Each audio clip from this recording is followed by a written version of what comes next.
Good afternoon, ladies and gentlemen. Thank you for joining us today. My name is Ben McLeish, and with me, Patty Smith. Say hi, Patty. Hello.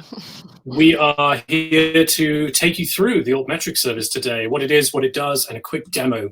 We have only 20 minutes, so we're going to do it super fast. So I will share my screen with you, and hopefully you'll see my fantastic screen now. Patty, is that coming through okay? Yep, I can see it. Fantastic.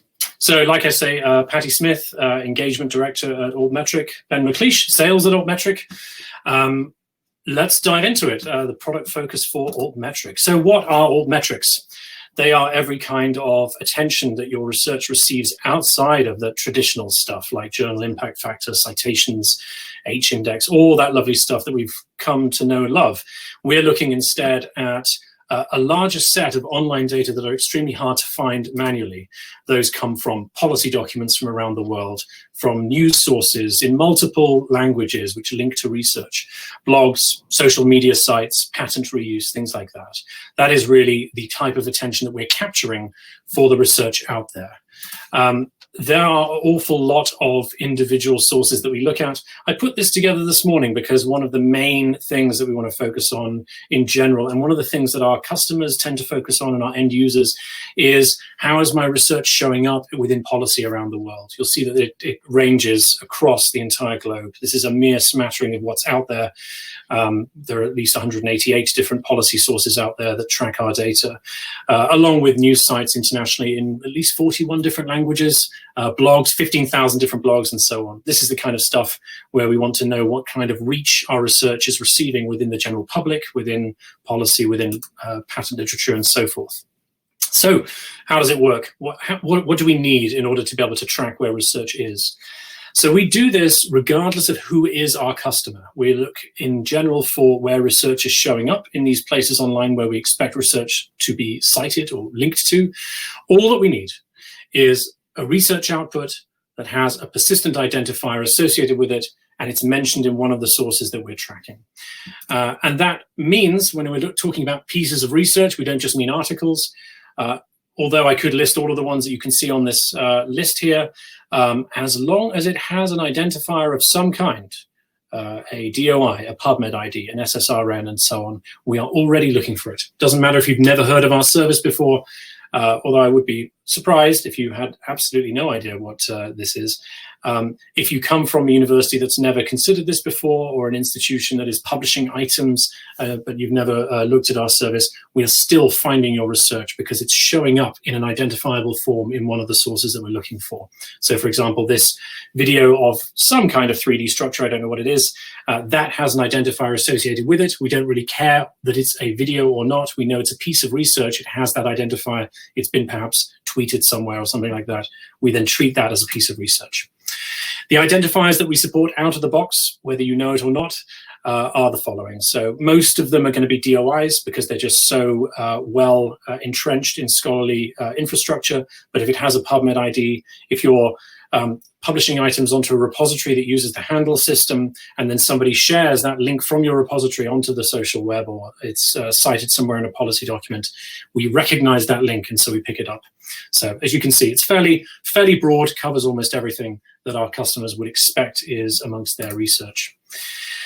Patty is going to show you the actual system itself, but I thought I would lead with maybe three main sort of use cases. One is that once customers have decided that they want to actually have this implemented as a database at their institution, not just everything we've ever found, but a version of their own data broken down by their departments, their authors, that information that they have internally. You could then create alerts based on new attention to the research that comes from a specific group or a specific set of researchers. Or for a particular time period. Getting that email every day, week or month, or a combination of all three if you're super greedy and are very happy to have a high inbox count, is a really good way of being able to stay in touch with exactly what is being said around your research, around your entire institution, without having to do endless fretted Googling and all the rest of it. The other thing as well, it's being used by some of our customers, is that we actually have out of the box sort of reporting building. So not only do you get an email, you could actually create an online report that is keeping track up to the day previously every time you look at it for the attention that you're seeing there. So that allows you to sort of advertise your information out there.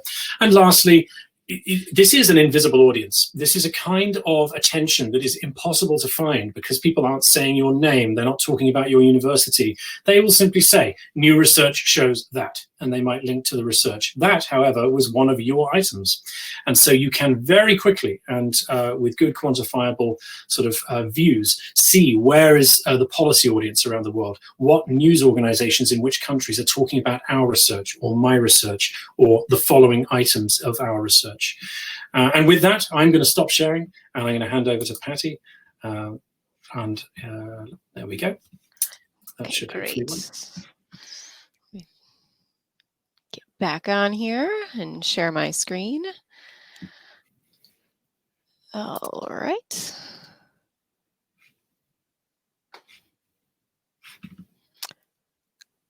Okay, Lovely. so you should be, okay, good, cool, you can see it now.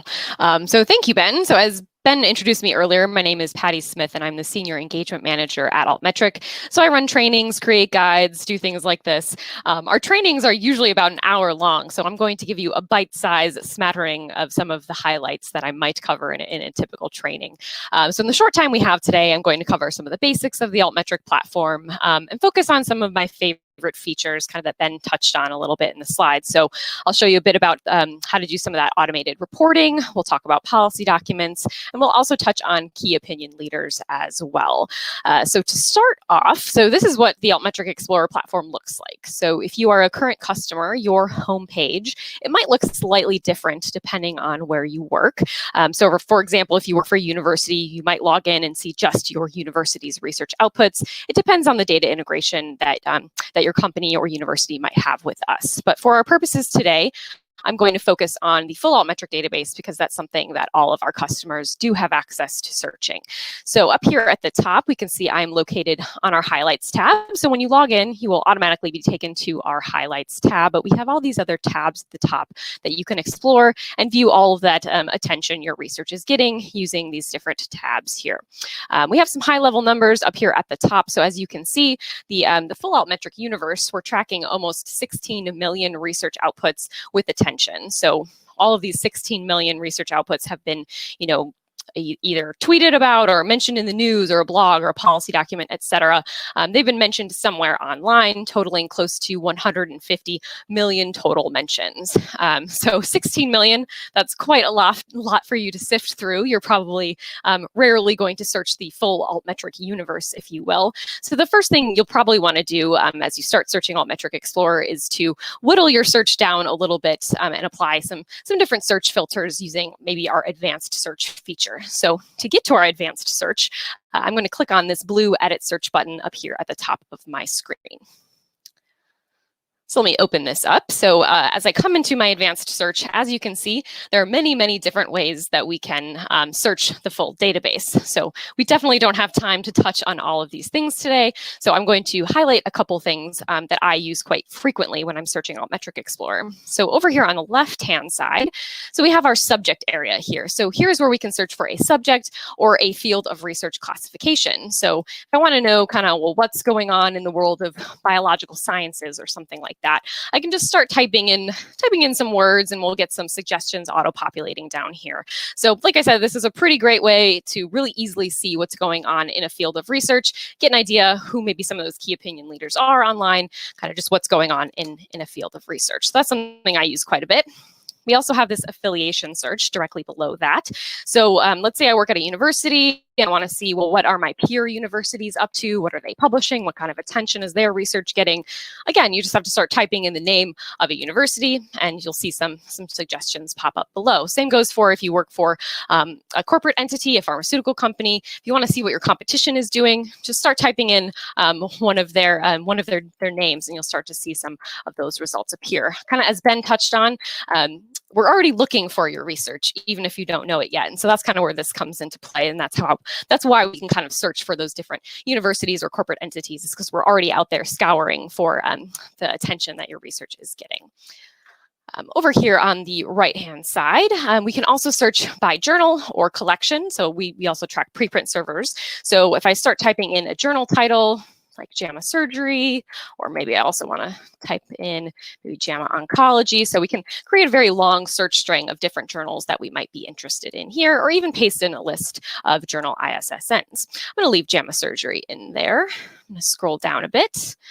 And then we also have this dates section as well. So if I'm only interested in looking at maybe publications published in 2020, or maybe in the last 5 years, or even in the last week, we can put in a very specific date range using this function right here, where we can kind of put in those dates that we are most interested in taking a look at. Or we can also limit to Altmetric mentions during a given time frame. So opening up this pop down right here, my screen share might not allow you to see the pop down, I realize, but you'll see that there's some standard timeframes that we can take a look at. So I'm going to choose the past month.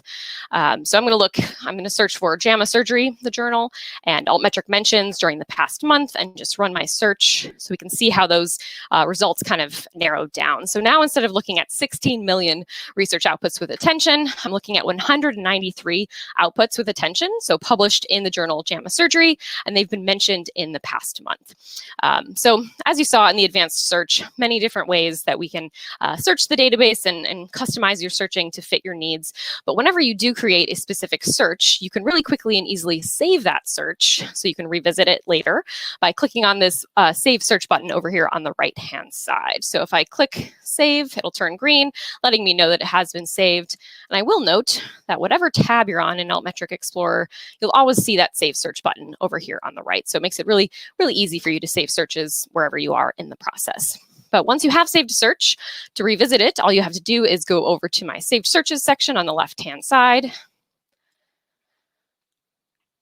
And your most recently saved search is going to appear up here at the top of your screen. You can edit it by clicking on that green pencil. Call this JAMA Surge.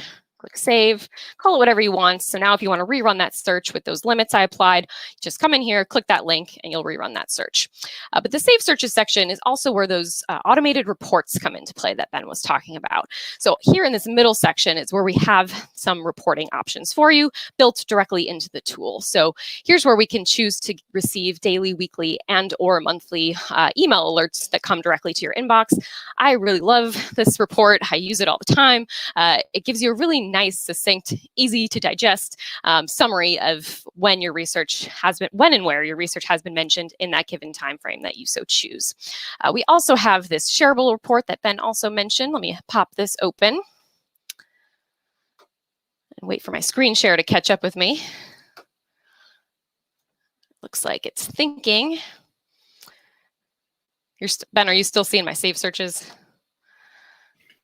Yes, I am. I think probably does it count if it's like a separate window? Does it count like a different thing to share? It depends how you're sharing, I guess. Yeah, I'm sharing. It should have toggled over, but that's okay. No matter. They can take our word for it. It's pretty great. Yeah. So you saw a screen share or a screenshot of that, I think, on Ben's slides. But the shareable report is really nice because, again, it just provides you kind of a high-level summary of, what kind of attention your research is getting, depending on the search strategy that we're looking at. And it's also very easily shareable. So you can get a dynamic URL that constantly updates with new data as new mentions occur.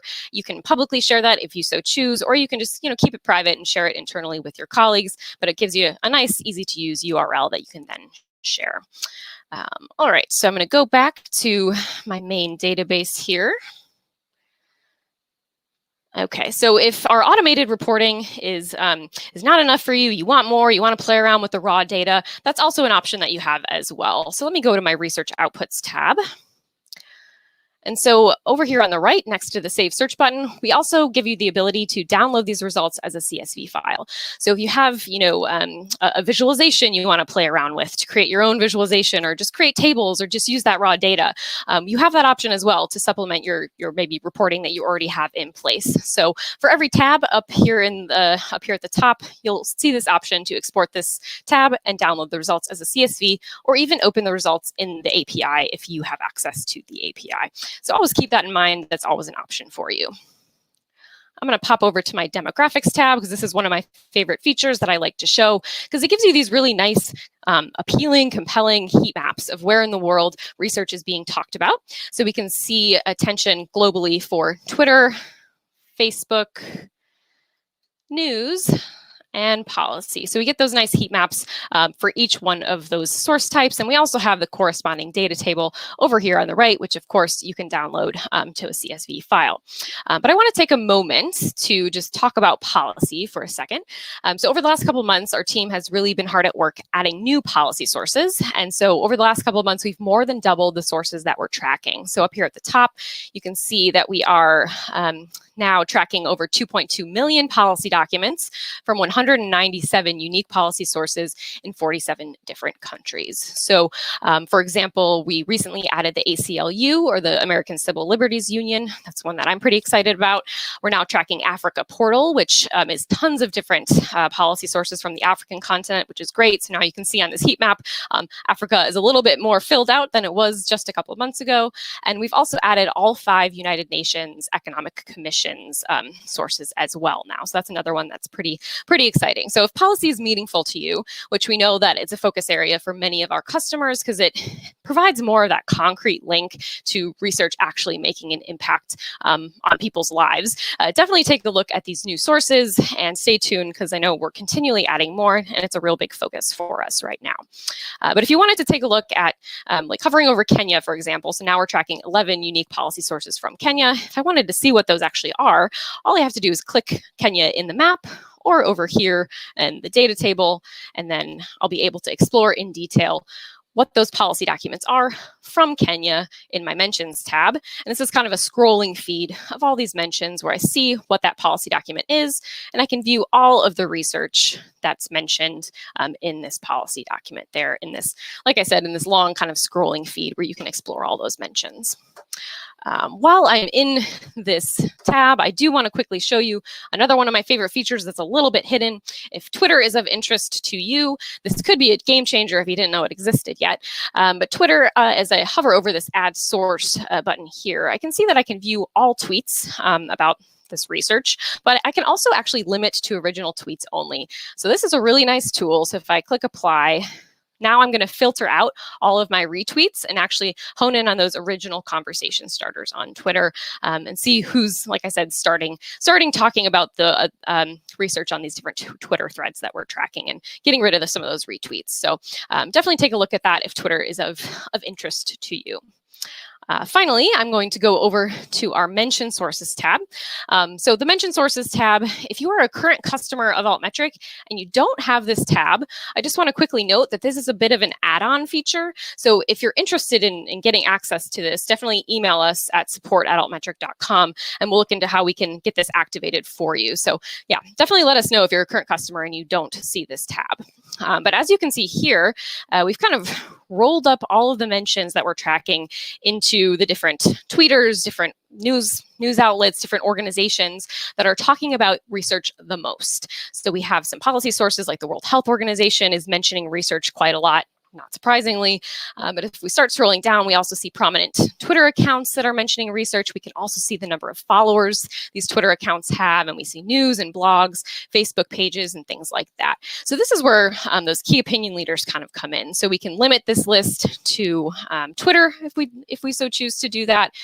Get an idea of maybe who some of those online influencers potentially are in different fields of research, help us develop our online presence, see who we should be following, who we should be interacting with, who our marketing team should be aware of, and things like that. Because like I said, we can see how many times they're mentioning research, how many followers they have, and also we can sort this list by Twitter follower account as well, which should be kind of interesting to see. You see political accounts, celebrities, high profile Twitter accounts talking about your research.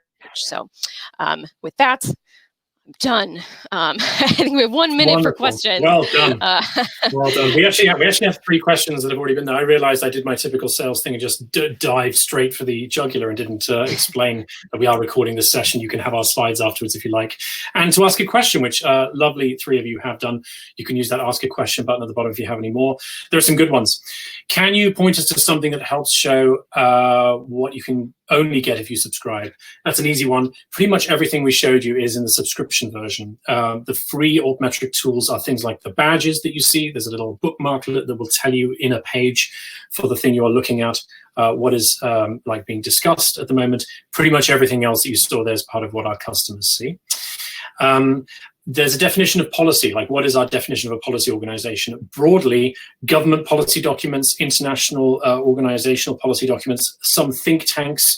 There is a phrase, GONGO. I don't know what that is. It's something to do with non-governmental organization, maybe like that.